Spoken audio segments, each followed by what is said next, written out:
شاید تمہیں سمجھ نہیں آ رہی کہ وہ کتنا ہی جھوٹا اور مکار انسان ہے. اذان مجھے آپ سے بہت ضروری بات کرنی ہے. ان کو ساتھ بھیج کر میں نے شاید غلطی کی.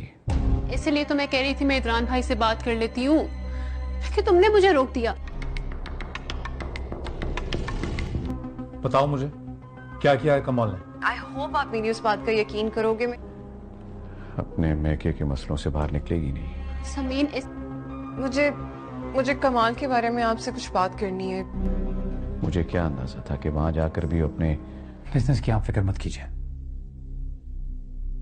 نہ آپ کو اس سے پہلے کبھی شکایت کا موقع ملا تھا. کہ میں کافی دنوں سے کرنا چاہ رہی تھی. نہ آگے کبھی ملے گا. میری بات ابھی ختم نہیں ہوئی عدران.